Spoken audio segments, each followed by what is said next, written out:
ప్రకటన అనేది మనకు చాలా జరగబోయేది తెలియపరిచేదాన్ని ప్రకటన అంటారు. దేవుని యొక్క ప్రత్యక్షత ఇది. ప్రకటన గ్రంథాన్ని మనం ధ్యానం చేసుకుంటున్నాం. ఇప్పుడు 19, 20 వచనాలు కలిసి ఉన్నాయి, చదువుదాం. మనందరం కలిసి చదువుదాం.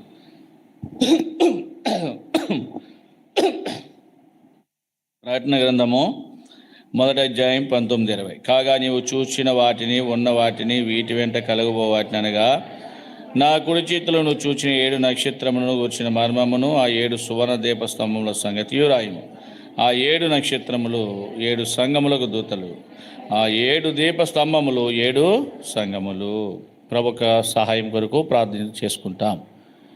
లేదా ప్రార్థన అనగానే మోకాళ్ళు వంచగలిగిన వాళ్ళందరూ వంచాలా. మీరు ఇప్పుడు వంచలేకపోతే తర్వాత వంచలేరు. పిల్లలు కూడా కూర్చోవడం చాలా విచారంగా ఉంది.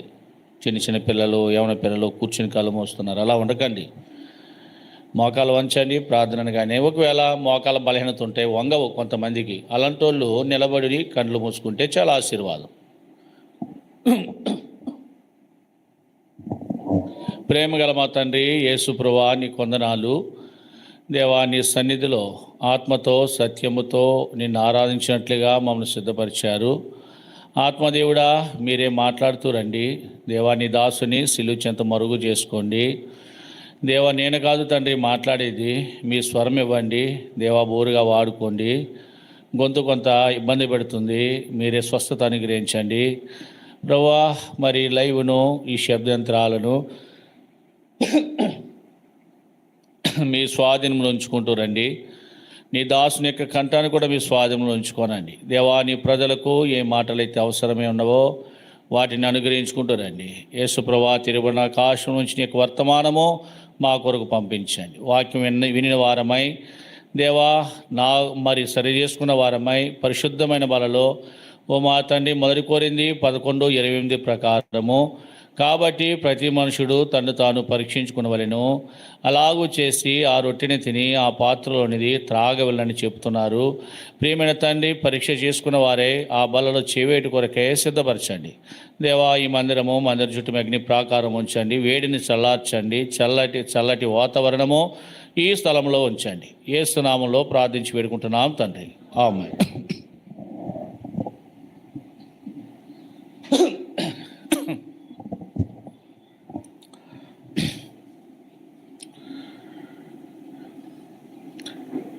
యోహాను పద్మసు ద్వీపంలో ఉన్నప్పుడు స్వయంగా ప్రభువే యోహానుపై తన కుడి హస్తం ఉంచాడని, భయపడొద్దని చెప్పాడని, ఆయన మరి కుడి హస్తము ఏ పనులు చేస్తుందో 5 విషయాలు మనము గత వారము ధ్యానం చేసుకుంటూ వచ్చాం. ఇప్పుడు యోహానుతో యేసుక్రీస్తు ప్రభువు వారు పరిచయం చేసుకుంటూ వచ్చాడు. నేను మొదటి వాడను, కడపటి వాడను, మృదుడనైతేని కానీ ఇదిగో యుగయుగములు సజీవుడనై ఉన్నాను అన్నాడు. అంటే ఆదికి ముందున్నాడు, అంతము తర్వాత కూడా ఆయనే ఉంటాడు. యుగయుగములు జీవించే దేవుడు. మనం సేవించుచున్న దేవుడు ఎలాంటి వాడండి? యుగయుగములు జీవించేవాడు. యుగయుగములు జీవించుచున్న వాడిని మనం సేవించినట్లయితే మనము కూడా యుగయుగములు ఉంటాం. ఈ లోకము మన యుగయుగాలు ఉంచదు. ఈ లోకంలో కొంతకాలమే నీ బ్రతుకు. ఇంతలో కనబడి అంతలో మాయమైపోయే ఆవిరి వంటిది, నీటి బుడగ లాంటిది, చేద నుండి జారిపోయే నీళ్ళ లాంటిది, త్రాసు మీద ఉండే ధూళి లాంటిది, గడ్డి పువ్వు లాంటిది. చాలా అల్పమైన జీవం మనది. అయితే ఈ అల్పమైన జీవులము, అలాంటి జీవులకు దేవుని మందిరంలో దేవుడు నివాసాన్ని మనకి ఇచ్చాడంటే ఎంత భాగ్యము. అందుకే కోరాహు కుమారులు అన్నారు, నీ మందిరమునందు నివసించేవారు ధన్యులు అన్నారు. ఈ ధన్యత అందరికీ ఉండదు. ఇళ్ళకాడ ఉండేవాళ్ళు ధన్యులు కాదు, పనులు పోయేవాళ్ళు ధన్యులు కాదు. అర్థమైందా? దేవుని మందిరం విడిచిపెట్టి తిరిగే వాళ్ళు ధన్యులు కాదు. దేవుని మందిరంలో ఉండే వాళ్ళే ధన్యులు. ఎందుకంటే దేవుడు వారిని కాపాడుకుంటాడు. దేవుడు వారికి జీవం ఇస్తాడని, దేవుడు వారిని బలపరిచేవాడుగా ఉంటాడని, వారిని తృప్తిపరిచేవాడని, వారి శ్రమంతటిలో ఆదరించేవాడని చక్కటి విషయాలు మన ఆరాధనలో జ్ఞాపకం చేసుకుంటూ వచ్చాం. కనుక ఏది ఏమైనా కానీ దేవుడు ఇక్కడ మరి యోహాను గారిని నువ్వు భయపడొద్దని చెప్తూ వచ్చాడు, కుడి చేతిని పెట్టి. ఇప్పుడు యోహాను గారికి భయం లేదు. ఎందుకంటే ప్రభు చెప్పేశాడు, నేను మనుష్య కుమారుని పోలిన వాడిని కాను, నేనే మనుష్య కుమారుని, నేనే అని చెప్తూ వచ్చాడు. ఎప్పుడైతే పరిచయం చేసుకున్నాడో యోహాను గారికి ఉన్న భయాలన్నీ పోయాయి. సరే, ఇప్పుడు అంటాడు, నువ్వు ఏదైతే చూసావో అదన్నీ కూడా నువ్వేం చేయాలంట, చూచిన వాటిని, ఉన్న వాటిని, ఇంకా కొన్ని ఉన్నాయి, వీటి వెంట కొన్ని కలుగుబోవని ఉన్నాయి, వాటన్నిటిని కూడా నువ్వేం చేయాలంటే నీ మర్మాలన్నీ కూడా నువ్వు ఏం చేయాలంటే నువ్వు రాయాలి, రాసి 7 సంఘాలకు పంపాలి. ముందుగానే చెప్పేశాడు. ఎన్నో వచనంలో అంటే 10-11 వచనాల్లో. కనుక ప్రియమైన సహోదరి సహోదరుడా, ఇక్కడ మనం చూస్తే ఇక్కడ ఒక మర్మాన్ని మనం చూస్తూ ఉన్నాం. ఏంటది? నా కుడి చేతిలో నువ్వు చూచిన 7 నక్షత్రములను గూర్చిన మర్మము. ఇది కూడా రాయాల. 7 సువర్ణ దీప స్తంభముల సంగతి కూడా రాయాల. ఇక్కడ చెప్పాడు. ఏమని రాయమంటారు తండ్రి? ఆయన అడగలే, దాని జవాబు కూడా ఆయన చెప్పాడు. ఆ 7 నక్షత్రములు 7 సంఘములకు దూతలు, ఆ 7 దీపస్తంభములు 7 సంఘములు. అంటే దేవుని ఆత్మ ఎక్కడ తిరుగుతుంది? 7 దీపస్తంభములు 7 సంఘములు అయితే దీపస్తంభముల మధ్య ఎవరు సంచారం చేస్తున్నారు? ప్రభువే సంచారం చేస్తున్నాడు. అంటే సంఘముల మధ్య ప్రభు ఉంటాడు. అందుకే చాలా జాగ్రత్తగా ఉండండి అని చెప్తాం మీకు. దేవుని మందిరములో, సంఘములో ప్రభు యొక్క ఆత్మ సంచారం ఉంటుంది. ఇష్టానుసారంగా ఉండేది కాదు, ఇష్టానుసారంగా మనం జీవించడానికి కాదు. దేవుడు చూస్తాడు, ఆయన ఆత్మ సంచారం ఉంటుంది. దేవుని ఆత్మకు లోబడే వారంగా మనం ఉండాలి. సంఘముల మధ్య ప్రభు యొక్క సంచారం ఉంటుంది. అందుకే ఆరాధనలో కూడా మీ కళ్ళు మూసుకోండి అని చెప్తాం. కళ్ళు తెరవకూడదు. కళ్ళు మూసుకోవడం అంటే ప్రభువా మేము లోకం వైపు చూడలేదు, నీ వైపే చూస్తున్నామని అర్థం. కళ్ళు తెరిస్తే నువ్వు ఇంకా లోకం వైపు చూస్తున్నావు. నువ్వు కళ్ళు మూసుకుంటే ఇక ఏది నీకు కనిపించదు, లోకం కనిపించదు, మనుషులు ఎవరికైనా సృష్టి నీకు కనిపించదు, చీకటే నీకు కనబడుతుంది. చీకటిలో ప్రభు యొక్క ప్రత్యక్షత నువ్వు చూడగలవు. చీకటిని తొలగించేవాడు ఆయనే. కనుక ఇక్కడ అంటాడు 7 నక్షత్రముల సంగతి రాయి. 7 నక్షత్రాలు ఇక్కడ. 7 అంటే సంపూర్ణమైన నక్షత్రములు అవి. వాటిని ప్రభు ఏం చేశాడంట? ఆయన కుడి చేతితో పట్టుకున్నాడంట వాటిని. నా కుడి చేతిలో నువ్వు చూసిన 7 నక్షత్రములు. ఆయన కుడి చేతులు ఏమున్నాయి? 7 నక్షత్రాలను పట్టుకున్నాడు. ఆ 7 నక్షత్రములు అంటే 7 సంఘములకు దూతలు. దూత అంటే ఎలాంటి వాడండి అంటే, దూత అంటే ఎవరండి? చూడండి, దూత అంటే వర్తమానం ఇచ్చేవాడు, వర్తమానాన్ని ఇచ్చేవాడు దూత. వెళ్ళి పలానా చోట ఈ మాట చెప్పంటే వాడు వెళ్ళి చెప్పేవాడు. వాడిని ఏమంటారు? దూతలు అంటారు. కనుక వర్తమానం అందించేవాడే దూత. చదవండి మలాకీ గ్రంథము 2వ అధ్యాయం 7వ వచనం. మలాకీ 2:7 తీలేదా? యాజకులు సైన్యములకు అధిపతియగు యెహోవా దూతలు గనక జనులు వారి నోట ధర్మశాస్త్ర విధులను నేర్చుకుందరు, వారి జ్ఞానం బట్టి వారికి బోధిస్తారు. యాజకులు ఎవరంటే సైన్యములకు అధిపతియగు యెహోవాకు దూతలు. అర్థమైందా? ఈ దూతలను దేవుడు ఎక్కడ పట్టుకున్నాడు? ఆయన కుడి చేతిలో ఉంచుకున్నాడు. అంటే దేవుని సేవకులను దేవుడు ఎక్కడ పెట్టుకున్నాడంట? కుడి చేతిలో పెట్టుకున్నాడు. వాక్యాన్ని అందించే వాళ్ళని. వారు ధర్మశాస్త్ర విధులను ఏం చేస్తున్నారు? వాళ్ళు బోధించేవారుగా ఉన్నారు. ఈ ధర్మశాస్త్రము దేవుడు యాజకులను పట్టుకోపోతే, యాజకుల ద్వారా ఈ వర్తమానం నీకు అందించబడకపోతే అసలు దేవుడు ఎవరో నీకు తెలుసుండేది కాదు. దేవుడు ఎవరో నీకు తెలుసుండేది కాదు. నువ్వు ఎలా బ్రతకాలి, ఎలా జీవించాలి, ఎలాగా మరి దేవుని దగ్గర గమ్యాన్ని చేరాలి అనేది యాజకుల ద్వారానే, దేవుని సేవకుల ద్వారానే, దూతల ద్వారానే ధర్మశాస్త్ర విధులు మీకు బోధించబడుతున్నాయి. మీకు ఇంతకుముందే చెప్పాను. అంతకు పూర్వము దేవుడే స్వయంగా మాట్లాడేవాడు. దేవుడే స్వయంగా మాట్లాడేవాడు. మాట్లాడితే ఆ ప్రజలందరూ ఏమన్నారండి? ఆ ప్రజలందరూ వచ్చి మోషే గారి దగ్గరికి వచ్చి ఏమన్నారు? అయ్యా నీవు మాతో మాట్లాడు, మేము వింటాం. కానీ దేవుడు మాట్లాడితే మేము ఏమైపోతాం? చచ్చిపోతాం. ఎందుకంటే ఆయన స్వరం ఎలాంటిది? ఉరుము వంటిది. ఆయన స్వరము మెరుపు వంటిది. ఆయన స్వరము బోర ధ్వని వంటిది. అయ్యో మేము వినలేకపోతున్నాం, మాకు భయం వేస్తుందయ్యా. అయ్యా నీవు మాతో మాట్లాడు చాలు అంటే ప్రజలు రిక్వెస్ట్ చేసుకుంటే దేవుడు యాజకులను అంగీకరించినాడు. అందుకే ఇప్పుడు దేవుడు స్వయంగా మాట్లాడకుండా ఆ దినము నుంచి ఆ యాజకుల ద్వారా, సేవకుల ద్వారా తన యొక్క వర్తమానాన్ని మనకు ఏం చేస్తున్నాడు? ఆయన అందిస్తున్నాడు. దేవుడు స్వయంగా మాట్లాడితే వాళ్ళు ఒప్పుకుంటూ వచ్చారు, మేము చచ్చిపోతామన్నారు. అర్థమైందా? అంటే దేవుడు స్వయంగా మాట్లాడితే చచ్చిపోతారా? ఎందుకంటే అంత భయంకరమైన స్వరమైంది. మామూలు స్వరం కాదు. ఉరుములు ఎలా వస్తాయండి? ఉరుములు, మెరుపులు ఎలా వస్తాయి? జల్లు జల్లు అంటాయి. బోర ధ్వని, గంభీరమైన ధ్వని అది. అందుకన్నారు అప్పటి నుంచి దేవుడు తన సేవకుల ద్వారా మనతో ఏం చేస్తున్నాడు? మాట్లాడుతున్నాడు. అంతకుముందు దేవుడే ఏం చేసేవాడు? ఆదాముకు సేవకుడు ఉన్నాడా? దేవుడే. ఆదామా ఎక్కడా? అవమ్మ ఎక్కడా? నోవాహుకు సేవకుడు ఉన్నాడా? నోవాహు వాడ నుంచే దేవుడు స్వయంగా మాట్లాడేవాడు. అబ్రహాముకి సేవకుడు ఉన్నాడా? అబ్రహమా నేను నీ బహుమానమును, దేవుడే స్వయంగా మాట్లాడేవాడని. మోషేకి సేవకుడు ఉన్నాడా? మోషే ఎక్కడా? ఈ స్వరం, నువ్వు నీ కాలునున్న చెప్పులు తీసేది పరిశుద్ధమైన దేవుడు స్వయంగా మాట్లాడేవాడు. ఆయన కనిపించేవాడు కాదు.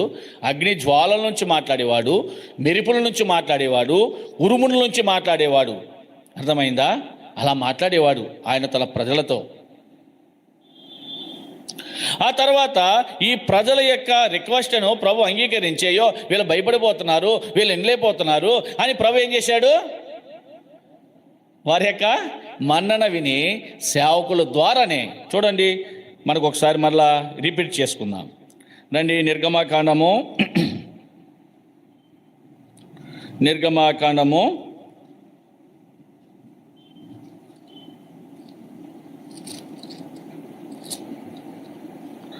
20వ అధ్యాయము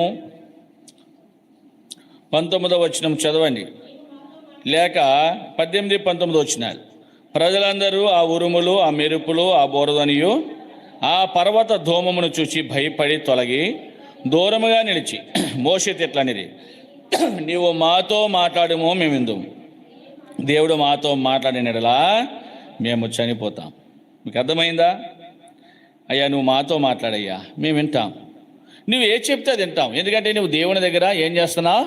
వర్తమానం ఇస్తాం. మరి ఈ రోజుల్లో నువ్వు వింటున్నావా? దేవుని సేవకుల మాట వింటున్నావా? ఒక ఆయన మొన్న ఎంతో ప్రేమించి ప్రార్థన చేసుకుని పలహారం పట్టిపోతాడు, రమ్మంటే నేను రానని వెళ్ళిపోయాడు.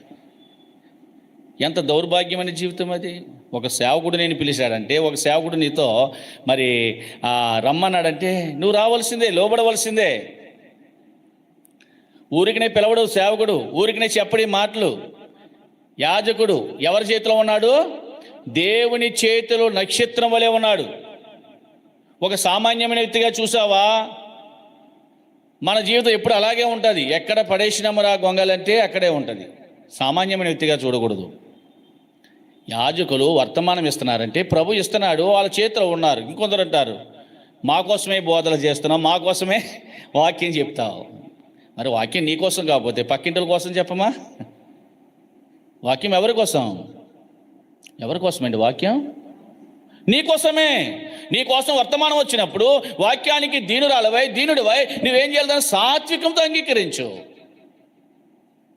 అంతేగాని వాక్యాన్ని వక్రీకరించకు. వాక్యం మీద పగబట్టకు. జాగ్రత్త. వాక్యాన్ని తప్పుపట్టావా, నువ్వు తప్పుదారిలో ఉన్నావని అర్థం. ఎక్కడ ఉన్నావు? నువ్వు మంచి మార్గంలో లేవు. ఎలా ఉన్నావు? తప్పుదారిలో ఉన్నావు. వాక్యము వచ్చినప్పుడు దాన్ని విని సాత్వికంతో అంగీకరించి నీ జీవితాన్ని సరి చేసుకున్నావా, నువ్వు మంచి మార్గంలో ఉన్నావని అర్థం. దేవుడు నాతో మాట్లాడుతున్నాడు, నా కోసం మాట్లాడుతున్నాడు అని ఏం చేయాలా? నువ్వు సరి చేసుకోవాలి. సరి చేసుకోవడానికి బదులుగా ఈ దినాలు ఎలాగున్నాయంటే తిరుగుబాటుదారులు ఎక్కువైపోయారు. తిరుగుబాటుదారులు. అర్థమైందా? ఒక వ్యక్తి అదే ఇది సవరం అయితేనే కానీ వివరం రాదంట. ఒక వ్యక్తి అలాగే చేశాడు తన జీవితంలో. చివరికి అన్నాడు, ఏడ్చుకుంటూ వచ్చాడు, పాపిని పాపిని నీ ఘోరా పాపిని. ఎందుకు అంటున్నాడు? అయ్యా నేను పాపిని, అయ్యా నేను పాపిని, అయ్యా నేను పాపిని, అయ్యా నేను పాపిని అని ఎందుకు అంటున్నాడు? నీ వాక్యమును త్రోసివేసి దుష్కార్యము చేసే తేని ఎన్నిక లేని పాపిని నే ఘోర పాపిని. నేను ఎన్నిక లేని వాణ్ణి. ఎందుకు నేను పాపిని అయిపోయినంటే నీ వాక్యాన్ని నేను ఏం చేశాను? నీ ఘోర పాపినని ప్రభు దగ్గర క్షమాపణ అడుగుతూ వచ్చాడు. ప్రియా సహోదరి సహోదరుడా, యాజకులు యెహోవా చేతిలో ఉన్న నక్షత్రముల వాళ్ళు. వారు మీకు ధర్మశాస్త్ర విధులను బోధిస్తారు. దేవుడే వారిని నడిపిస్తాడు, దేవుడే వారిని తిప్పుతాడు. దేవుడు ఎలా చేయమంటే అలా చేయవలసిందే. చూడండి, ఉదాహరణకు బిలాం అని ఒక ప్రవక్త ఉన్నాడు. ఆ ప్రవక్త ఏం చేస్తున్నాడు? దేవుడు ఒకసారి చెప్పాడు, పోవద్దయ్యా అని చెప్పినాడు. ఎవరితోని? మోయాబు రాజు పంపిన ఆ సైనికులతో బాలాకు దగ్గర పోవద్దంట. మరి దేవుడు చెప్పినాడు, దేవుడు శోధించవచ్చా? ఇక్కడ బహుమానాలు ఇస్తానన్నాడు, అవన్నీ చూశాడు, కొంత ఆశ కలుగుతుంది. వాళ్ళు మరలా వచ్చారు, మరలా వస్తే ఈ ప్రభువా మరి వెళ్ళమంటావంటే, దేవుడు ఒకసారి చెప్పినాడు కదా, వినాలి కదా. దేవుడు అబద్ధం ఆడడానికి నరమాతుడు కాదు. ఒక్కసారి చెప్పినాడంటే అది దాని ప్రకారం నడవలసిందే. రెండోసారి చెప్పడైనా సరే. ప్రభు ఏం చేస్తాడో, తనలో ఏముంది? తనలో దుర్నీతి కలుగు బహుమానాన్ని ఆశించేది వాడుగా ఉన్నాడు. సరే అయితే వెళ్ళమని ప్రభువే అన్నాడు. ముందుసారి ఏమన్నాడో? వెళ్ళొద్దన్నాడు. రెండోసారి ప్రభుని శోధించడిగినప్పుడు ప్రభు ఏమన్నాడో? వాతే పోవయ్యా, హృదయంలో ఓడి పెట్టుకుని ప్రభు వెళ్ళమంటావు, వెళ్ళాలని నీకు ఉంది, పో. నేను ఆగమన్నా నువ్వు ఆగవు. ఆగుతావా? నీకు ఊరు పోవాలని ఉంది, ఆరాధన మానేయాలని ఉంది, నేను ఆగిపోమంటే ఆగిపోతావా? పై మాటకి అన్న ఎలాగన్నా వెళ్ళిపోవాలంటే వెళ్ళిపోతా. నువ్వు పని పోవాలని ఉంది, పో. అయితే వెళ్ళాడు. ప్రభు నెమ్మదిగా ఉంచాడా? మార్గ మధ్యలో తన దూతను పంపించాడు. ఖడ్గము పట్టుకున్న దూత ఉంది అక్కడ. గాడి కనబడుతుంది, తన ఎక్కిన పశువు కనబడుతుంది, కానీ ఆ మహానుభావుడి కనబడతలే. ఎందుకంటే తనకేం కనబడుతుందంటే అక్కడ బహుమానం ఇస్తానన్నాడు దేవుడు. ఎలా అన్నాడు? బంపరాపరకి వెళ్ళిపోవడమే. మరలా సంపాదించలేడు, అది దుర్నీతి కలిగిన బహుమానం. అయితే ఏం చేశాడండి? గాడిదకు దేవుడు మానవ స్వరం ఇచ్చినాడు. ఏ స్వరం ఇచ్చాడంట? ఆ ప్రవక్త యొక్క వెర్రితనాన్ని అడ్డగించడానికి, ఆ ప్రవక్త ఇష్టాసారంగా బోధించడానికి వీల్లేదు. అందుకే గాడిద ద్వారా బుద్ధి చెప్పాడు, జాగ్రత్త, ఇంకొక మారు ఆ గాడిదను కొట్టుంటే దాన్ని బ్రతకనిచ్చి నేను చంపేది అన్నది దూత. ఎంత భయంకరమైన మాట ఇది! మీకు అర్థమైందా? గాడిద అంటే నేను ఎప్పుడైనా నేను అలా చేశానా? నువ్వు కానుకోవాలి కదా, నువ్వు చూడాలి కదా, నన్ను ఎందుకు కొడుతున్నా? అయ్యో, గాడిద మాట్లాడటం ఏంటండి? ప్రభు ఏదైనా చేయగలడు. అర్థమైందా? గాడిదకి మానవ స్వరం ఇవ్వగలడు, మనిషిని పశువు వలె చేసి గడ్డి తినిపించగలడు. మీకు అర్థమైందా? ఆయన ఏదైనా చేయగలడు. ఆయన చేతిలో ఉన్నవారం మనము. ప్రవక్త చెప్పినాడు, నేను ఎలా చెప్పితే అలా చేయాలి. నువ్వు వెళ్తున్నావు కాబట్టి నేను ఎలా చెప్పితే అలా చేయాలి. అది ఇప్పుడు ప్రవక్త. మరి ఆ రాజేమో శపించడానికి తీసిపోయాడు. ఈ ప్రవక్త ఏం చేస్తున్నాడు? ఇప్పుడు వారిని దీవిస్తున్నాడు. ఇదేమి అయ్యా ప్రవక్త, నువ్వు ఇలా చేసావేంటి? నువ్వు వాళ్ళని శపించమని పిలిస్తే వారిని దీవిస్తావేంటంటే ఆ ప్రవక్త ఏమన్నాడు? నీకు ముందుగానే చెప్పాను, దేవుడు నాకు ఏది చెప్పితే అదే చేస్తాను. ఈ మాట కోసం ఇదంతా. దేవుడు నాకు ఏది చెప్పితే అదే చేస్తాను, జాగ్రత్త. యాజకులు ఇష్టానుసారంగా బోధించడానికి కాదు. మీరు అనుకుంటారంతే, నా కోసమే. మరి నీ కోసమే సరి చేసుకోవా? వాక్యాన్ని త్రోసివేస్తావా? దేవుడు ఏది చెప్పితే అదే. యాజకులు 7 సంఘములకు దూతలుగా ఉన్నారు. 7 సంఘాలు ఉన్నాయి. 7 దూతలు అక్కడ ఉన్నారు. వారు వర్తమానం ఇచ్చేవాళ్ళు. వారు ధర్మశాస్త్రాన్ని మనకి ఏం చేస్తారు? బోధిస్తారు. అందుకే కొలస్సీలకు రాసిన పత్రిక 3వ అధ్యాయం 15వ వచనం ఈ విధంగా రాశాడు. చదవండి. కొలస్సీలకు రాసిన పత్రిక 3వ అధ్యాయం 15వ వచనం.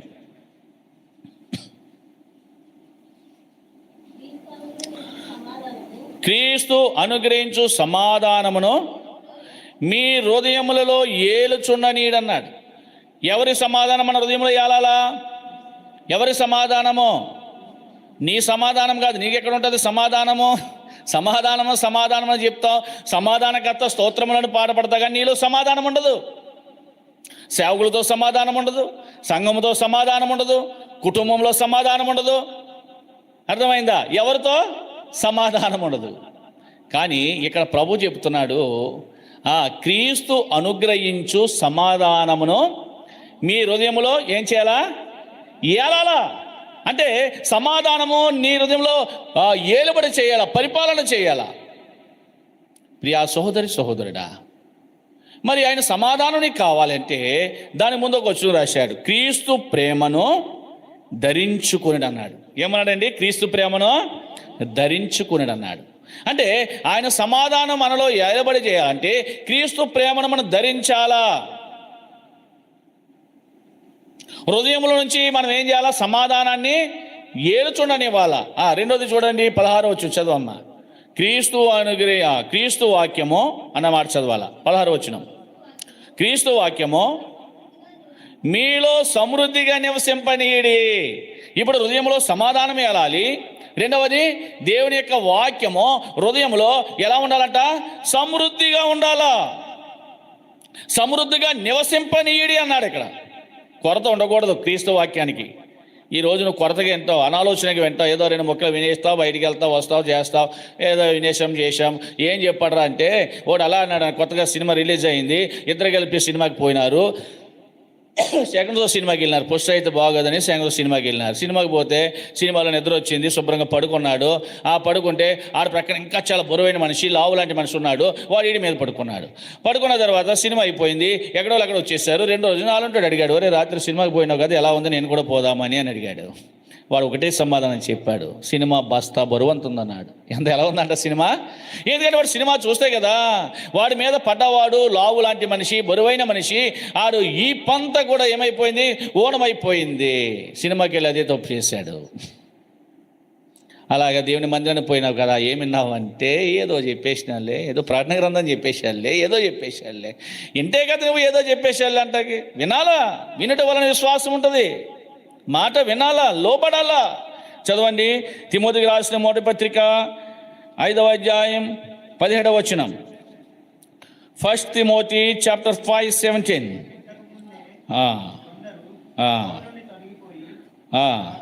ఏం చదువుతున్నాను ఆయన? 17వ వచనం ఆయన. మొదటి తిమోతి 5:17 చదవండి. బాగుగా పాలన చేయు పెద్దలను విశేషముగా వాక్యమందును ఉపదేశమందును ప్రయాసపడిన వారిని రెట్టింపు సన్మానమునకు పాత్రలుగా ఎంచాల. ఇక్కడ ఏమన్నాడంటే, ఉపదేశమందు ప్రయాసపడి వారిని. అంటే నీ కొరకు సేవకుడు ప్రభు దగ్గర దూతగా పనిచేసి వర్తమానం తీసుకొచ్చి నీ కొరకు వాక్యాన్ని అందించినప్పుడు వారిని ఏం చేయాలా? సేవకులను ఎక్కడ సన్మానిస్తావు? నువ్వు సన్మానిస్తావా? ఎప్పుడైనా ఉంది సన్మానం మనలో? వాక్యం చెప్పి ఉపదేశకులకు లోబడుతున్నావా? రెండవది వారిని సన్మానిస్తున్నావా? ఎక్కడ సన్మానం ఉంటుందండి? సన్మానం అంటే ఒక నిర్వచనం మీకు చూపెడతాను, చదవండి. ఎక్కడంటే అపోస్తుల కార్యాలు 8వ అధ్యాయం. రండి, అపోస్తుల కార్యములు 8వ అధ్యాయం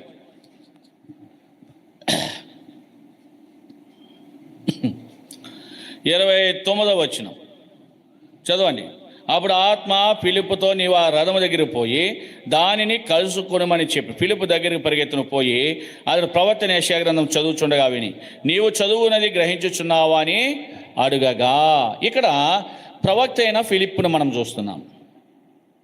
ఒక నపుంసకుడు, అతని పేరు ఇక్కడ రాయబడలేదు. అతడు ఐథియోపి అనే ప్రదేశంలో ఆ దేశానికి రాణి అయిన కందాకే, ఆమె పేరు కందాకే. ఆమె క్రింద మంత్రిగా పనిచేస్తున్నాడు. ఎలాంటి మంత్రి అంటే ఆర్థిక శాఖ మంత్రి, ఫైనాన్స్ మినిస్టర్. అంటే ఆ యొక్క దేశం యొక్క ఆర్థిక వ్యవస్థ అంతా కూడా ఈయన చేతిలోనే ఉంటుంది. అలాంటి హోదా కలిగిన మంత్రిన ఇలాంటి వాడు యెరూషలేముకి వెళ్ళి, అంటే యెరూషలేములో దేవాలయం ఉంది, యెరూషలేములో ఆరాధించే స్థలం ఉందని యెరూషలేముకి వెళ్ళి ప్రభువుని ఆరాధించి తిరిగి వచ్చేస్తున్నాడు. రథము మీద వెళ్ళాడు. ఫైనాన్స్ మినిస్టర్, ఆ రోజుల్లో కారులు లేవు, జీపులు లేవు, రథాలు, గుర్రాలు. శ్రేష్టమైన రథం ఒకటి, మినిస్టర్ కదా, శ్రేష్టమైన రథమే బుల్లెట్ ప్రూఫ్ మాట. ఆయనకి శ్రేష్టమైన రథం ఇచ్చింది రాణి కదాక్రే. వెళ్ళినాడు, ప్రభుని ఆరాధించినాడు, తిరిగి వచ్చేస్తూ ఆ బైబిల్ గ్రంథాన్ని, యెషయా గ్రంథం 53:7 అధ్యాయం చదువుతున్నాడు కానీ తనకు అర్థం కావట్లే. ఈ లోపల ప్రభు అతని యొక్క ఆసక్తిని చూశాడు. ప్రభుని పిలిచినాడు. ఏమని? ప్రవక్తను పిలిచినాడు. ఫిలిప్పా, ప్రభా, ఏంటి తండ్రి? ఇదిగో పలానా మార్గం గుండా ఐథియోపియా దేశానికి వెళ్ళిపోతున్నాడు ఒక నపుంసకుడు, నువ్వు అతడు రథం మీద వెళ్తున్నాడు, నువ్వు అతనికి కలుసుకుని ఏం చేయాలా? దేవుని యొక్క సువార్తను ప్రకటించాలా, అతని గ్రహింపులోని తీసుకురావాలా అని చెప్తూ వచ్చాడు. ఈయన ఏం చేయాలా? రథమేమో వేగంగా వెళ్ళిపోతుంది, ఈయన గారి దగ్గరేమో రథము లేదు. ఉందండి? ఫిలిప్పి దగ్గర రథం ఉందా? రథము లేదు. పోలే నెమ్మదిగా వెళదాంలే నడుచుకుంటా అంటే రథం ఆగిది, నడిచేసరికి ఐథియోపియా దేశం వెళ్ళిపోతాడు. మరి ఎలా? ప్రభు చెప్పాడు, చేయాలంతే. మారు మాట మాట్లాడడానికి లేదు. ప్రభువే బలపరిచేవాడు, ప్రభువే నడిపించేవాడు. అర్థమైందా? ప్రభువే బలపరుస్తాడు, ప్రభువే. ఆహాబు యొక్క రథమ కంటే ఏలియా ముందు ఎదురేలు గుమ్మం దగ్గర ఉన్నాడంట, నడుము బిగించుకున్నవాడే. ఆహాబును ముందుగా పంపేశాడు. పోవయ్యా, వర్షం పడినట్లుగా ఉంది, విస్తారమైన ధ్వనులు పడుతున్నాయి, మెరుపులు వస్తున్నాయి, కారు మేఘలు కమ్మేసి ఊపైన వాన భూమి మీద కురుస్తుంది, నువ్వు నాకంటే ముందుగా వెళ్ళిపోతే. ఆహాబు కంటే ముందు ఎవరున్నారు? ఏలియాకి రథం లేదు, కానీ ఆహాబు కంటే ముందు వెళ్ళిపోయాడట. ఇదేంటి ఎగిరి వెళ్ళిపోయాడా? మ్యాజిక్ అది. దేవుడు అతను బలపరిచాడు రథము కంటే. అర్థమైందా? రథము కంటే శ్రేష్టమైన రథము గలవాడైన శ్రేష్టమైన వాడు బలపరుచుకుంటూ తీసుకుపోయాడు. ఆహాబు ఆశ్చర్యపడి, ఇదేంటి మమ్మల్ని ముందెళ్ళమన్నాడు, ఈయనకి ఏ వాహనం లేదు, మాకంటే ముందుగా వచ్చేస్తాడేంటి? అలాగే ఫిలిప్పును కూడా దేవుడు పొమ్మన్నాడు. దేవుని మాటకు అతను లోబడ్డాడు గనక ఇప్పుడు ఏం చేశాడండి? ఫిలిప్పు పరిగెత్తాడు. ప్రభు చెప్పాడు, రథం ఎందుకు దొరకదు నాకు, ఎంత వేగంగా వెళ్ళినా దాన్ని నేను ఏం చేయగలను? కలుసుకోగలను. ప్రభువు అతను బలపరిచాడు. పరిగెత్తాడు, అలసిపోయాడు. ఇప్పుడు ఆ రథాన్ని పట్టుకున్నాడు. ఏ ఆర్థిక శాఖ మంత్రి రథం తెలిసిపోతుంది కదా, వాళ్ళ యొక్క డిగ్నిటీ, వారి యొక్క రథము, వారి యొక్క సెక్యూరిటీ తెలీదా? ఇప్పుడు రథము గుండా చూశాడు. రథము వెళ్తుంటే రథముతో పరిగెడుతున్నాడు. ఇప్పుడు ఎవరైనా రథం పరిగెడుతుంటే రోడ్డు పైన కాలినడకన పరిగెడుతున్నాడు. ఎవరైనా? ఫిలిప్పు పరిగెడుతూ అలసిపోయాడు. అయ్యా నువ్వు చదువుతున్నది నువ్వు గ్రహిస్తున్నావా అని అడిగాడు. ఈయనంటాడు, ఫైనాన్స్ మినిస్టర్ అంటారు, అయ్యో నువ్వు ఎవరో నాకు అర్థం కావట్లేదు. సరే, నేను చదవడానికి, గ్రహించడానికి ఎవడైనా నాకు త్రోప చూపుకుంటే నేను ఎలా గ్రహించగలను? స్టాప్, ఆపేశాడు. రథం ఆపమన్నాడు, ఆపేశాడు. ఈయన పరిగాపాడు. ఇదేంటి? ఒక్క మాట అడిగాడు, నీవు చదువుచున్నది గ్రహించుచున్నావా? ఒక్క మాటకి రథం ఆపేసినాడు. ఆయనేమో రథం మీద కూర్చున్నాడు, ఈయనేమో కాళ్ళనడక మీద రథం వెంబడి పరిగెడుతూ మాట్లాడుతున్నాడు. అలాంటి సమయాల్లో రథం ఆపేసి ఇప్పుడు ఏమన్నాడు తెలుసా? ఈయన ఎవరు ఆయనకి తెలీదు. ఆయన అసలే ఎవరు? ఆర్థిక మంత్రికి ఎంత సెక్యూరిటీ ఉంటుందండి? అలాంటి ఆర్థిక శాఖ మంత్రి అయ్యుండి, లేదు నీ వచ్చి నా రథం మీద కూర్చో. ఏమన్నాడు? నీ వచ్చి ఆయన రథం మీద కూర్చోమన్నాడు. ఇంకా ఫిలిప్పు పరిగెత్తవలసిన అవసరమో చూడండి. ఎప్పుడైతే ఈ సేవకుడు ఆ రథం మీద కూర్చున్నాడో అక్కడ సెక్యూరిటీ వాళ్ళందరూ, ఇదేంటారా మేమంతా ఎంత సెక్యూరిటీ ఉంది, ఎప్పుడు కూడా మా పక్కన కూర్చోబెట్టుకోలేదు, వీడెవడో దిక్కు అనుకుంటారు కదా, బైబిల్లో రాయలేదు కానీ వీడెవడో తెలియదు. కానీ ఇతను ఏం చేస్తున్నాడో రథం మీద కూర్చోబెట్టుకున్నాడు. ఏంటి? ఒక్క మాట అతని హృదయాన్ని తాకింది. నీవు చదువుచున్నది. ఒక్క మాట చెప్పాడు, ఏమనలే. ఆ ఒక్క మాటగా రథం ఎక్కించేసుకున్నాడే. ఇప్పుడు ఒక్క మాట కాదు, ఎన్నెన్నో యేసు ప్రభుని గురించి శ్రేష్టమైన మాటలు ఏం చేశాడండి? రథం సాగుతూ ఉంది, ఈయన బోధిస్తూ ఉన్నాడు. చూడండి, రథం సాగుతూ ఉంది, ఈయన బోధిస్తూ ఉన్నాడు. తన జీవితం మలుపు తిరిగిపోయింది. ఇంకెందుకు ఆలస్యము, ఇంకెందుకు? నేను రక్షణ లేకుండానే ప్రభువును వచ్చి ఆరాధించి వెళ్ళిపోతున్నాను. ఇదిగో ఇక్కడ నీళ్ళు ఉన్నాయి, ఇక్కడే నాకు ఏమి ఇవ్వాలా? బాప్తిస్మం ఇవ్వాలా?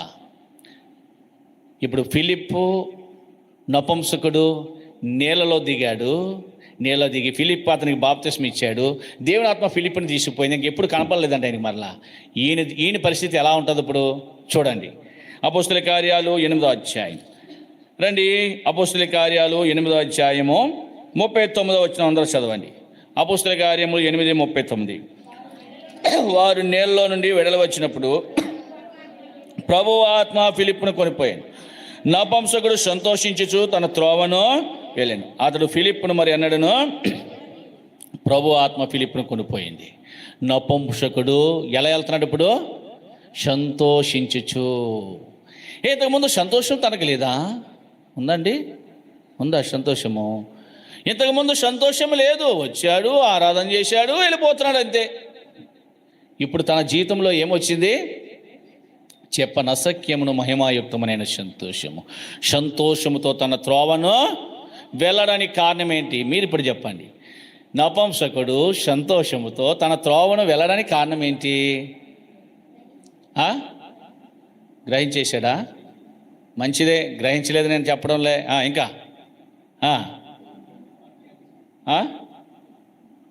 వాక్యాన్ని చదివాడా?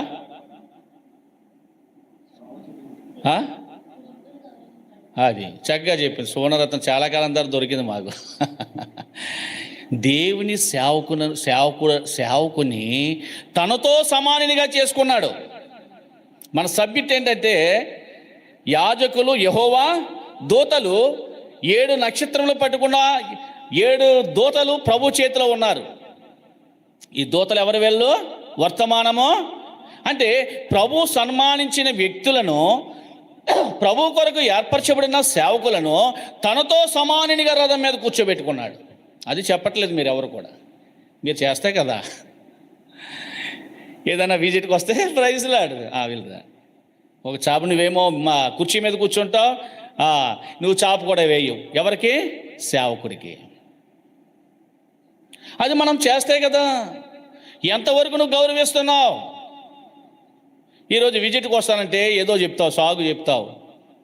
నేను అక్కడ ఉన్నాను, ఇక్కడ ఉన్నాను, లేకపోతే ఆ ఊరు వెళ్ళాను, ఈ ఊరు వెళ్ళాను అని చెప్తావు. అయ్యో, సేవకుడు మా ఇంటికి వచ్చాడా? దైవదాసుడు సుందర్ సింగ్ గారు మాట చెప్పేవాడు. ఈరోజు నేను ఓల్డ్ టౌన్ వస్తున్నానని చెప్పేవాడు. ఏమ్మా పుష్పలేలమ్మా, అవునా? సుందర్ సింగ్ గారు ఏమనేవాడు? ఈరోజు నేను ఓల్డ్ టౌన్ వస్తున్నానని చెప్పేవాడు. ఎక్కడ? అప్పుడు ఓల్డ్ టౌన్లో సంఘం లేదు. మీకు అర్థమైందా? తణుకు పాతూరులో మనకి బ్రాంచే లేనే లేదు. ఏదో అసలు అది ఏమో ఆదివారం పూట వారానికి ఒక్కసారే కూరగాయలు దొరుకుతాయి. ఎక్కడ? సంత మార్కెట్లో. ఇప్పుడంటే ఇంటింటికి వచ్చేస్తున్నాయి.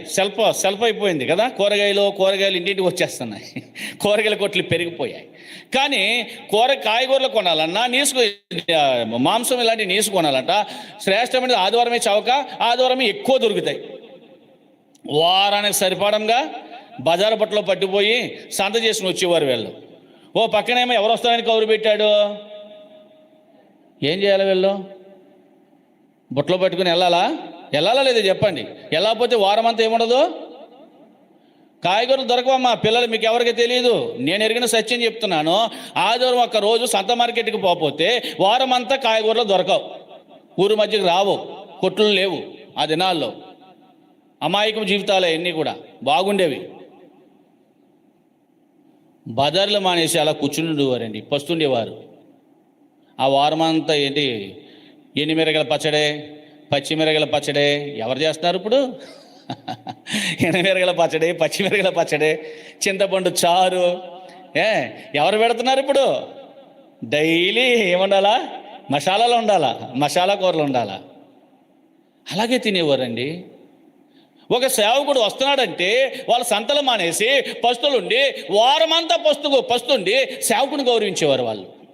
అందుకే మేము ఈ విధంగా దీవించబడ్డాం. నా మాట అబద్ధమైతే ఆవిడ అడగండి, వెనకాల ఉంది పెద్ద ఆవిడ. ఎందుకంటే ఇక్కడ ఉన్న పూర్వీకులు ఆవిడ ఒక్కదే మిగిలింది. మేము ఇంకా చిన్నోళ్ళం, మా మీద పెద్దది ఆవిడ. ఆయన కోసం పడి కాచుకునే వాళ్ళం. ఇప్పుడా సేవకుడు అంటే నిర్లక్ష్యం, సేవకుడు అంటే భయం లేదు.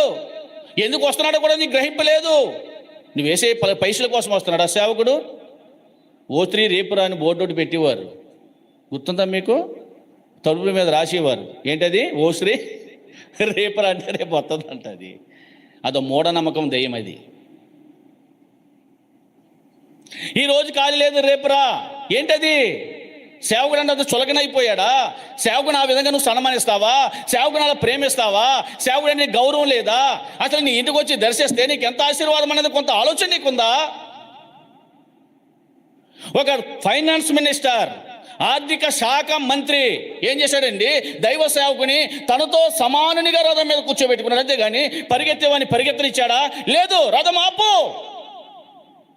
రథం ఆపిచ్చాడు. రథం మీద కారణం ఏంటి? దేనిని చూశాడు ఆయన అలా చేశాడు? చెప్పండి. అతడు యెహోవా దూతగా వచ్చాడు గనక అతను సన్మానించాడు. నా మొఖం చూస్తున్న మీరు ఎవరో చేర్చుకోరు. యెహోవా దూతగా చూడండి సేవకులను, అప్పుడు ఆ సన్మానం అనేది మీకు అర్థమవుతుంది. అర్థమైందా? సేవకుడు వచ్చి నీ ఇంటికి వచ్చి నీ ఇంట్లో కూర్చొని నీకు ప్రార్థన చేస్తే ఎంత ఆశీర్వాదం మర్చిపోయావు. ఎందుకు రావట్లేదయ్యా నా ఇంటికి వచ్చి, ఎందుకు ప్రార్థన చేయట్లేదు? రాపోవడమే మంచిది, ఎందుకంటే నీకు పైసలు మిగులుతాయి కదా. ఈ లెక్కలు వేసుకునే వాళ్ళు కొంతమంది ఉంటారు. నీకు అర్థమైందా? నీ పైసల కోసం కాదు సేవకుడు వచ్చేది. నీ జీవితం బాగోవాలా, నీ కుటుంబం బాగోవాలా, నెలంతా సమృద్ధిగా నువ్వు జీవించాలని ఎంతో ఆశపడి సేవకుని దగ్గరికి వస్తున్నాడు. అర్థమైందా? అది నువ్వు ఎరగాల. అర్థమైందా? అది నువ్వు ఎరగాల. సేవకులను ఏం చేయాలా? సన్మానించాలా. సేవకుడు ఎక్కడున్నాడు? దూత ఎక్కడుంది? యెహోవా చేతిలో నక్షత్రం వలె ఉన్నాడు. యెహోవా దగ్గర నీకు వర్తమానం తీసుకొచ్చి నీకు అందిస్తున్నాడు. ఇప్పుడు ఫైనాన్స్ మినిస్టరు సంతోషించడానికి కారణం ఏంటి? తనతో ఏమన్నా తక్కువ చేశాడా? తను ఏ రథం మీద కూర్చున్నాడో ఈయన కూడా అదే రథం ఇచ్చాడు. ఆ రథం మీదే కూర్చోబెట్టుకున్నాడు, సమానునిగా చేసుకున్నాడు. సేవకునికి తక్కువ చేయలే. తనకున్న హోదా అంతా తన దగ్గరే పెట్టుకున్నాడు. సేవకుడు కూడా అదే హోదాలో. ఎంత అద్భుతమైన మాట అది. మీకు ఒక బ్యాంకుకి ఏదో పని మీద వెళ్ళాం. ఆయన మంచి విశ్వాసి, బ్యాంక్ మేనేజర్. మమ్మల్ని చూసి లేచి కుర్చీల నుంచి లేచిపోయి ఆయన కూర్చొని ఆ కుర్చీలో కూర్చోమన్నాడు. ఇదేంటయ్యా, నీ సీట్ నీదే, ఆ సీట్లో మేము కూర్చోవడానికి నీకు అధికారంగా ఏంటంటే దేవుడు ఇచ్చింది. లేదు లేదు బ్రదర్, నేను కూడా నుంచుని మాట్లాడినాడు ఆయన. కారణం ఏంటి? ఏమన్నా గొప్ప వాళ్ళమా? యెహోవా దూతలు. సేవకులు ఎవరు చెప్పండి? నువ్వు ఎక్కువ చదువుకుండవు, మాకంటే ఎక్కువ చదువు ఉండొచ్చు, జ్ఞానివై ఉండొచ్చు, లేకపోతే మాకంటే ఎక్కువ స్టేటస్ నీకు ఉండొచ్చు. కానీ నీకు పౌలు గారు అంటాడు, ఏమంటాడు? మేము ఏమీ లేని వారమైనట్లున్నాం, కానీ మేము అన్నీయో నీకంటే ధనవంతులం. ఎందుకంటే ధనవంతుడైన ప్రభు చేతిలో మేమున్నాం కనుక. ఇక్కడ అంటాడు, యోహాను గారు చెప్తున్నాడు, ఏమన్నాడంటే, అయ్యా ఈ 7 నక్షత్రములు 7 సంఘములకు దూతలు వర్తమానం అందించేవాడు. వర్తమానం అందించే దూతలు మనం ఏం చేయాలా? లోబడాలా. పిలిచాడు, ఏం చేయాలండి? పిలవగానే పిలుపుకు లోబడాలా. ఎందుకు పిలుస్తాడు? నీ మంచి కోసమే. అర్థమైందా? నీ మంచి కోసమే పిలుపుకు లోబడాలా. చులకనగా చూడకూడదు. అర్థమైందా? చులకనగా చూడకూడదు. సేవకులను సన్మానించాలా. చదవండి 16వ కీర్తన 4వ వచనం అనుకుంటా. త్వరగా చదవమ్మా. కీర్తన గ్రంథం 16వ అధ్యాయం 4వ వచనం. ఇది ఎన్నో వచనం? ఇది భూమి మీద ఉన్న ఎన్నో వచనం? అది 3 చదువు. భూమి మీద ఉన్న భక్తులే శ్రేష్ఠులు, వారు నాకు కేవలము ఎలాంటి వారంటండి? ఏమన్నాడు ఇక్కడ? భక్తులు నాకు శ్రేష్ఠులు, కేవలము ఇష్టలు వాళ్ళు నాకు. భక్తులను ప్రేమించి చూడు. ప్రేమించాడు ఎవరైనా? నపుంసకుడు తనతో సమానంగా రథం మీద కూర్చోబెట్టుకున్నాడు. సంతోషము లేకుండా ప్రభువుని ఆరాధించి తిరిగి వెళ్ళిపోతున్నాడు. కానీ ఇప్పుడు తన జీవితంలోకి ఏమొచ్చింది? సంతోషం ఉంది. అందుకే క్రీస్తు అనుగ్రహించు సమాధానము ఎక్కడుండాలా? మన హృదయంలో ఏలాలా. రెండవది, క్రీస్తు వాక్యము సమృద్ధిగా మనలో ఏం చేయాలా? ఇప్పుడు ఈ నపుంసకుడు క్రీస్తు వాక్యము అతనిలో సమృద్ధిగా ఉంది కనుకనే అది ఏం చేయగలిగాడు? సంతోషంతో తిరిగి కందాకి అని ఉంటుంది. ఏంటి మినిస్టర్ గారు, వెళ్తేనేమో బిక్కమోకం వేసుకుని పోయావు, కానీ ఏంటి నీ ముఖము ఏం వెలిగిపోతుందయ్యా, ఎక్కడా లేని సంతోషం నీలో కనబడుతుందని ఆ యొక్క రాణి అడుగుండొచ్చు. ఇదంతా చరిత్ర రాయలేదు, అడగరా? ఒక్కోసారి అంటాం కదా, ఏంటి బలుబులాగా వెళ్ళిపోతుంది నీ ముఖం. ఎలాగా బలుబులాగా వెళ్ళిపోతుంది? ఎందుకు వెళుతుంది బలుబు? సంతోషం ఆయనలోకి వచ్చింది. చెప్పనసఖ్యమును మహిమాయుక్తమునైనా, ఇంతకుముందు విచారంతో వెళ్ళాడు, కానీ తిరిగి వచ్చే సమయాల్లో ఆయన జీవితంలో ఏం సంపాదించుకున్నాడో, క్రీస్తు వాక్యాన్ని సమృద్ధిగా పెట్టుకున్నాడో, సంతోషంతో ఐథియోపియా దేశానికి తిరిగి వెళ్ళాడు. ఆ సంతోషము డబ్బుతో కొనేది కాదు, ఉచితముగా దొరికేదే. క్రీస్తు వాక్యం నీలో సమృద్ధిగా ఉన్నప్పుడే. క్రీస్తు వాక్యం ఏం చేయాలా? చదువుదామా? హెబ్రీయులకు రాసిన పత్రిక రండి. హెబ్రీయులకు రాసిన పత్రిక 13వ అధ్యాయం, హెబ్రీ చాప్టర్ 13. హెబ్రీయులకు రాసిన పత్రిక 13వ అధ్యాయము 17వ వచనం చదవండి అందరూ. మీ పైని నాయకులుగా ఉన్నవారు లెక్క ఒప్పజెప్పవలసిన వారే వాళ్ళే మీ ఆత్మలను కాయిచున్నారు. వారు దుఃఖముతో ఆ పని చేసినలా మీకు నిష్ప్రయోజనం కనుక దుఃఖముతో కాక ఆనందముతో చేయనట్లు వారి మాట విని వారికి అది. మీ పైని దేవుడు సేవకులను పెట్టినాడు, దేవుడు సేవకులను పెట్టినాడు, దూతలను పెట్టినాడు. దూతలు వర్తమానం ఇస్తారు, దూతకు వర్తమానం ఇస్తాడు దేవుడు. దేవుని చిత్తమైతే వచ్చే వారం కదా, ఆ పై వారం నుంచి ఏ వర్తమానాల దూతలకు ఇచ్చాడో మనం ధ్యానం చేసుకోవచ్చు. ఒక్కో దూతకు ఒక్కొక్క వర్తమానం ఇచ్చినాడు అక్కడ. సరే, ఇక్కడ మనం చూస్తే ఇక్కడ మీ పైన నాయకులు అనగా సేవకులు, వారు మీ ఆత్మలను కాయిచున్నారు. మా డ్యూటీ ఏంటి చెప్పండి, మా ఉద్యోగం ఏంటి చెప్పండి. సేవకుల యొక్క ఉద్యోగం ఏంటి? శాలిమణ గారు, పాస్టర్ల శాల ఏంటి? సేవకుల యొక్క ఉద్యోగం ఏంటి? మిమ్మల్ని కాయడము. అర్థమైందా? ఆత్మలను ఎలా కాస్తాం మేము కాస్తే మీరు కాపాడబడతారా? ప్రభు దగ్గర వర్తమానం తీసుకుంటాం, ఇలా బ్రతకండి అయ్యా, ఇలా జీవించండి అని చెప్తాము. అలా నువ్వు బ్రతికితే కనుక నీకేముంటుంది? కాపుదల. ఒక ఆయన పాడినాడు పాట, నీవేనా కాపారినంటివి కాపుదలకు రాళ్ళే కాయుంటేని ప్రభువా, నీవు నా కాపురి అన్నాయి అని తెలుసుండి కూడా నీ కాపుదల్లోకి నేను ఏం చేయలేకపోయాను? కారణం ఏంటి? ఎందుకు రాలేకపోయావు? దేవుని యొక్క వాక్యాన్ని నువ్వు వినలేదు కనుక, దేవుని యొక్క వాక్యానికి నీ హృదయంలో చోటు ఇవ్వలేదు కనుక ఆయన కాపుదల్లో నువ్వు లేకుండా పోయావు. మీకు అర్థమైందా? నేను మూర్ఖుని అయిపోయాను. మూత వేసిన మూర్ఖతయును దాగియున్న నా పాపము విప్పి చూపి శిక్షింపనంటివి కక్షలేని నా దేవా, కక్షలేని నా దేవా, కక్షలేని నా దేవా.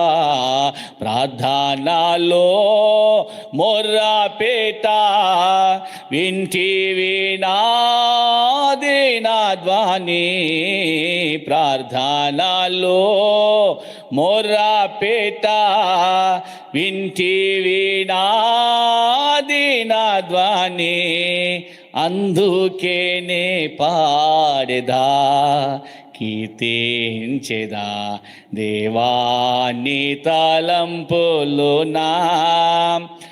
ఏంటాడు? నేను నా యొక్క మూర్ఖత విప్పి చూపి నువ్వేం చేసావు? నాకు శిక్ష వేయలేదయ్యా, నా మీద కక్ష కట్టుకోలేదు, నన్ను ఇంకనో కరుణిస్తున్నావని ఎంతో దీనుడై ప్రార్థన చేస్తూ వచ్చాడు ఆ భక్తుడు. నీ జీవితంలో ఏంటి? నీ పైన నాయకులుగా ఉన్న నీ సేవకులు నీ కొరకు నీ ఆత్మలను కాయుతున్నాడు, నీ ఆత్మలను కాచేవాడుగా ఉన్నాడు. సేవకుల యొక్క దూతల యొక్క మరి డ్యూటీ ఏంటంటే ఆత్మలు కాయడమే వారి పని. అర్థమైందండి? ఆత్మలను. అందుకే ఒక ఆత్మ మందిరం రాలేదంటే, ఎందుకు రాలేదయ్యా, ఎందుకు అలా తిరుగుతావు అని గద్దేస్తూ ఉంటే కొంతమంది చులకన, ఎందుకయ్యా నీ పిల్లలు రాలేదు, ఏదో సాగు చెప్పేసావు అయిపోయిందంతే. అది సేవకుల బాధ్యత. నువ్వు ఎలా పోతే మాకేంటి, అడిగి మంచి దారికి నిన్ను తీసుకురావాలని మా ఆశ. అర్థమైందా? లోబడితే దుఃఖముతో పని చేశావా, పలానా వాడు మాట వినలేదు తండ్రి, నేను చెబుతున్నాను వాడు అలాగే ఉన్నాడని నీ విషయమే నేను కన్నీరు కార్చానా, నీ జీవితమే వేస్ట్. మీకు అర్థమైందా? సేవకుల ముఖముల నుంచి కన్నీరు రాలకుండా చూడాలా. నిష్ప్రయోజనం అయిపోతుంది మన జీవితం. మీకు అర్థమవుతుందండి? దేవుని మాటకు లోబడకుండా, సేవకుల మాట అంగీకరించకుండా మనం జీవిస్తే మన జీవితం ఏమైపోతుంది?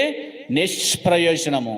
లోబడ్డాడు భక్తుడు. చూడండి, హెబ్రీయుల రాసిన పత్రిక 11వ అధ్యాయం, హెబ్రీ 11 ఎన్నో వచనం అంటే 11వ అధ్యాయం 8వ వచనం చదవండి.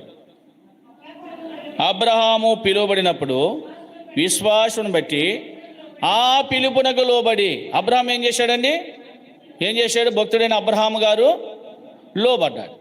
లోబడ్డాడు గనక, ఆ పిలుపుకు లోబడ్డాడు గనక ఏం చేశాడు? కట్టు వస్త్రాలతో బయటకు వచ్చినాడు. దేవుడు ఏం చేసినాడు? గొప్ప ధనవంతుని చేసినాడు. అబ్రహాము వంటి ధనవంతుడు ఆ దినాల్లో ప్రపంచంలో ఎవరూ లేరు. కట్టు వస్త్రాలతో వచ్చినాడు. ప్రభు పిలిచినప్పుడు వచ్చేయమన్నాడు, వచ్చేసాడు. అంతే. తండ్రి ఇంట్లోంచి వచ్చేయన్నాడు, వచ్చేసాడు. పిలుపునకు ఏం చేశాడు? ఎక్కడికి వెళ్ళాలో తెలియకుండానే వచ్చాడు. కానీ దేవుడే అతను ఏం చేశాడంట? నడిపించాడు. ప్రియమైన నా సోదరి సహోదరుడా, లోబడి జీవితం నేర్చుకో. భక్తుడు లోబడ్డాడు, అందుకే ఆ కుటుంబము, అతని సంతానము, పిల్లలు ఆకాశ నక్షత్రం వలె వెలిగారు. అలాగే నీ జీవితంలో కూడా లోబడడం నేర్చుకో. దేవుని భక్తులను సన్మానించడం నేర్చుకో. ఆ నపుంసకుడు సంతోషించుచు తిరిగి తన ఇంటికి వెళుతూ వచ్చాడు. ఈరోజు నీలో సంతోషం ఉండదు. నపుంసకుడు ఏం తక్కువ? ఆర్థిక శాఖ మంత్రి అంటే తక్కువ అండి? ఆయనకేం తక్కువ? మంచి ప్యాలెస్, అంతా చాలా డిగ్నిటీగా ఉంటాడు. అన్నున్నా కానీ తన జీవితంలో ఏమి లేదు, సంతోషం అరుదు. ఎప్పుడైతే ప్రభువుకు స్థానం ఇచ్చినాడో అతని హృదయం మారిపోయింది. సంతోషించుచు సేవకులను ఎప్పుడైతే సన్మానించినాడో సంతోషంతో తన ఇంటికి తిరిగి వెళ్ళాడు. దేవుని యొక్క వాక్యాన్ని హృదయంలో పెట్టుకుంటూ వచ్చాడు. నీ జీవితంలో పరీక్ష చేసుకో. ఇక్కడ ప్రభు అన్నాడు, యోహాను, ఇదిగో నీవు చూచిన ఈ 7 నక్షత్రములు 7 సంఘములకు దూతలు. వారు నా చేతిలో ఉన్నారు. వారిని నేనే నడిపిస్తున్నాను. అర్థమైందా? ఎవరు నడిపిస్తున్నానో? ప్రభు నడిపిస్తున్నాడు కనుక మేము మాట్లాడగలుగుతున్నాం. ప్రభు నడిపిస్తున్నాడు కనుక మేము ఏం చేయగలుగుతున్నాం? ప్రభు నడిపించకపోతే మేము మాట్లాడలేము. అది ప్రభు నడిపింపది. లోబడాలా. దేవుడు సెలవిచ్చిన మాటకు మనం ఏం చేయాలా? లోబడాలా. సేవకులను గౌరవించాలా, సన్మానించాలా. వారు మీకు ధర్మశాస్త్ర విధులు నేర్పిస్తున్నారు, బోధిస్తున్నారు. నపుంసకుడు ఆరాధన చేస్తున్నాడు, వెళ్తున్నాడు, గ్రహింపలేని వాడుగా పోతున్నాడు. ఎప్పుడైతే సేవకుడు చెప్పాడో, ఇప్పుడు చదివాడు, గ్రహించాడు, ఏం చేశాడండి? చదివాడు, గ్రహించాడు, సంతోషంతో మరి తన జీవితంలో మరి దేవుని మాట కూడా వినిన వ్యక్తిగా మనం చూస్తున్నాం. దాని ప్రకారం నడుచుకున్నాడు. వాక్యం చదవడమే కాదు, వాక్యం వినడమే కాదు, దాని ప్రకారం మనం ఏం చేయాలా? నడుచుకోవాలి. అప్పుడే మన జీవితాల్లో ఆ సంతోషము అనేది విడిచిపోదు. మరి దినాన ఎక్కడ నుంచి నువ్వు సంతోషించి వెళ్ళాలనుకుంటే ఈ క్షణమందే, ఇప్పుడే క్రీస్తు అనుగ్రహించు సమాధానం మీ హృదయంలో ఏలాలి. రెండోది, క్రీస్తు అనుగ్రహించు ఆ వాక్యము సంపూర్ణంగా మీ హృదయంలో ఏం చేయాలా? నివసించాలి. ఈ 2 మనలో ఉన్నప్పుడు మనం ఏం చేస్తామో సంతోషంతో మనం తిరిగి వెళతాం. యాజకులు ఎవరు చెప్పండి?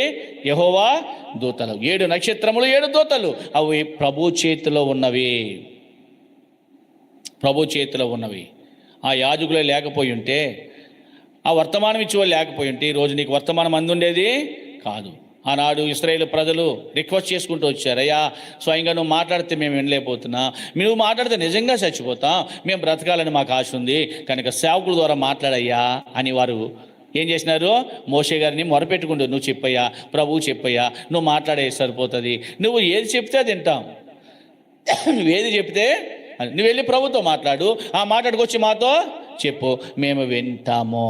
మరి ఈరోజు నువ్వు వింటున్నావా? ఆ రోజు తీర్మానం చేసుకున్నాడు ఆ మనుష్యుడు, మరి ఈరోజు వినగలుగుతున్నాడా? నపుంసకుడు ఏం చేశాడు? విన్నాడు,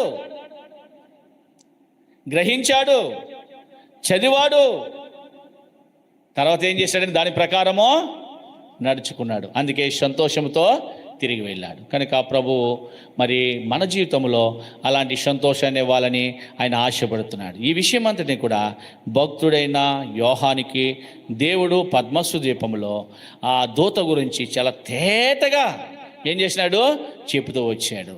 నా కుమారుడా యోహానా, ఇదిగో ఈ యొక్క 7 నక్షత్రములు 7 దూతలు అని చెబుతూ వచ్చాడు. కనుక వెంటనే యోహాను ఆశ్చర్యపోతూ వచ్చాడు. చూచిన సంగతులన్నీ రాయగలుగుతూ వచ్చాడు. మరి ప్రభు వాళ్ళ దగ్గరికి వెళ్తున్నాం, మనం పరీక్షించుకుందాం. అలాగూ చేసి ఆ రొట్టెని తిని ఆ పాత్రలు త్రాగినట్లుగా కూడా వచ్చిన ఆత్మదేవుడు మనకు సహాయపడిన గాక.